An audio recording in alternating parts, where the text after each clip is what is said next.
Hey, it's your man Andrew. Welcome back to you. Today we're going to be talking about my top 13 of all time horror movies. Now, there will be no movies with the word 13 in them in this list. However, I'm going to go ahead and go with that auspicious number for my list. And I put horror movies off to themselves. They're not going to be part of my main list, as they are really to be observed with criteria different from those of other genres of movies. And we're going to start off with number 13, Nightbreed, a movie I really loved as a teenager, and I watched it my mid-20s, and it had seemed to have lost a lot. The Midian Cemetery, the guy with the Ozzy Osbourne-like gimmicks that cut his face, some of the depictions of the changelings in there, or whatever you want to call those things, the Tribe of the Moon, really interesting stuff. The one with the quills, very je ne sais looking. Number 12, Joe Michael will be one with us. The Lost Boys, a quintessential 80s bad horror vampire movie. All the silly tropes in there, even some Feldman, even some Coreys. So, yeah. Number 11, the original Texas Chainsaw Massacre. Some of the sequels were okay, some were not. The remake of it was pretty good. I think there was a part 2 to the remake. I don't know if I watched that one though. Number 10, the original Halloween with Michael Myers, and it's really an excellent horror movie. Seeing the strange dementia of the character, I really don't like that the way they sort of took the character to be more, Jason as dying and coming back and everything. I don't really think that was really the best way for the character. It worked better just being a person. When it starts adding these supernatural powers in there, it just doesn't really make as much sense. I did like the Rob Zombie remake. I saw 1 and 2 of that. The original Part 3 to Halloween is one of the worst movies I've ever seen. It doesn't even have Michael Myers in it. There's just references to him. A horrendous movie. Don't watch it. Many of the other sequels quite bad. Phantasm comes as number 9. The first horror movie I ever saw. And I must have been 7, maybe 8 when I watched it. It was the edited version for TV. Probably came into like the 8 o'clock to 10 o'clock block. And I must have watched it like on a Friday because I couldn't stay up that late when I was that age. And it scared me a lot. I can still remember that, and particularly the part that really resonated was scary to me. Of course, like I said, I'm 7.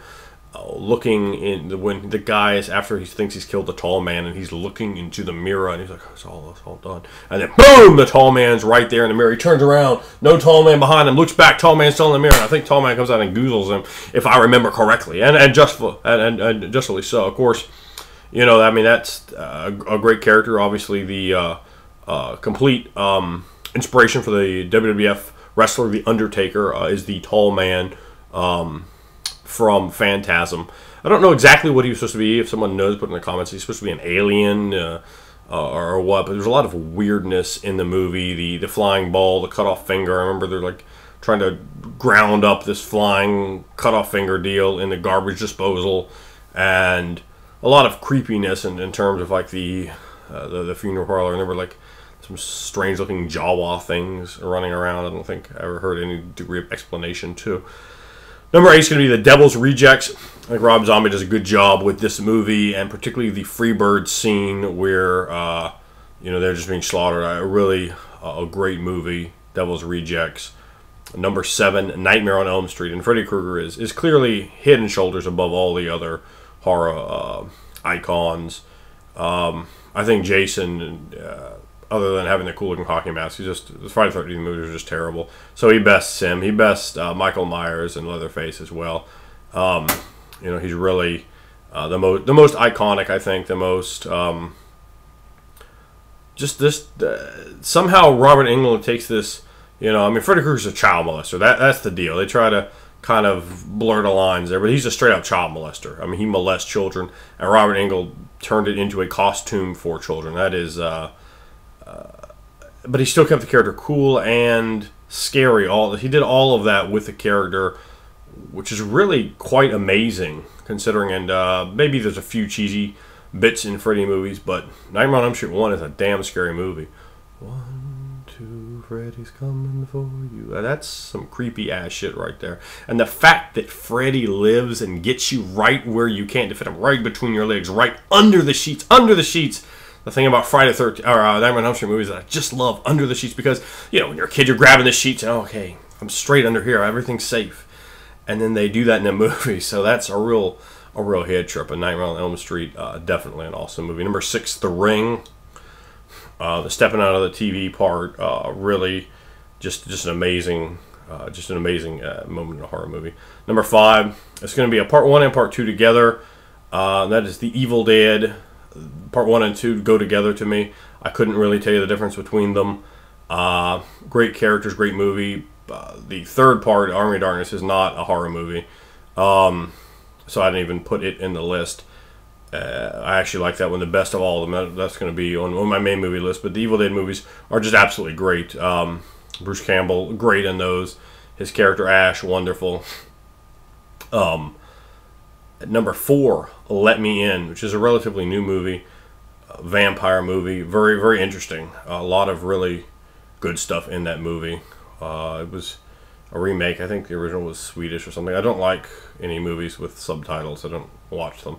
I absolutely cannot stand foreign movies. Make an English version of it with a real budget, and then I'll watch it. And they did that with this movie, and it's damn good. I'm sure someone will say the original was better, as people always do, but you know, I find that generally not to be the case at any rate.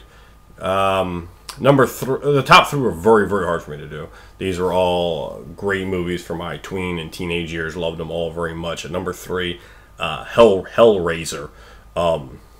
Angels to some, demons to others. We are the Cenobites. And that's Pinhead from Hellraiser 1. It's absolutely great. I really love also when the kind of like zombie guy comes back with his bones and like he gets all the muscle coming around. I've used that sort of description time and time again in role-playing games. That goriness, yet horror, yet very interesting aspect to it. It was really done very well because gory stuff does not appeal to me if it's just gory.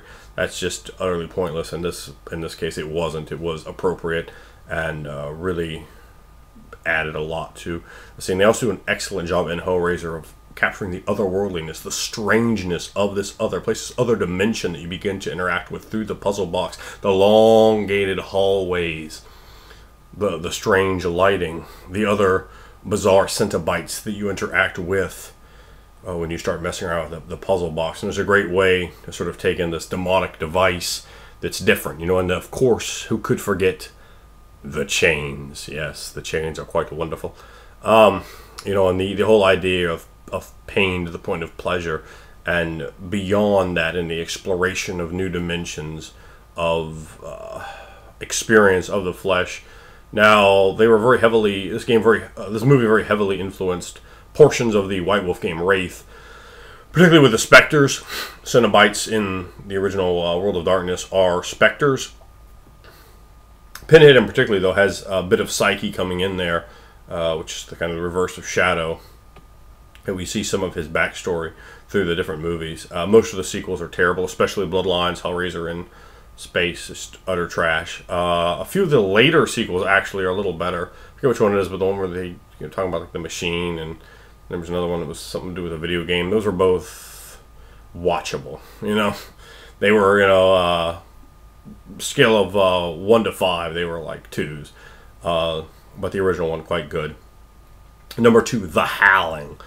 Howling is a great overview of late 70s California occultism, California New Age movements, and they sort of blend that in seamlessly to the background of the movie, adding a degree of believability to the environment. I particularly like the classic scene in that movie, the porno booth scene, you know, with the werewolf in there. That was just absolutely wonderful. It really captured my mind.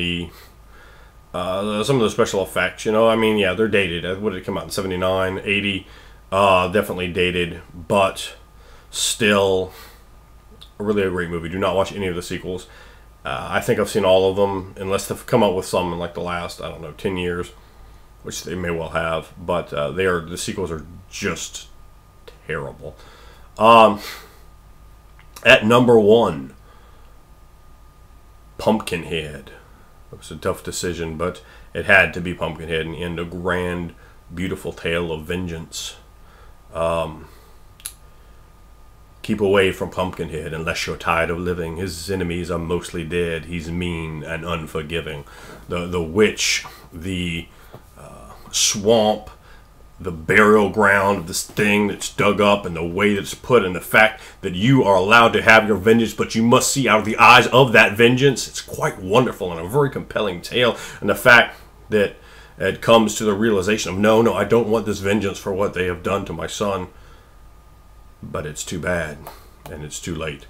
And Pumpkinhead, really just a wonderful horror movie.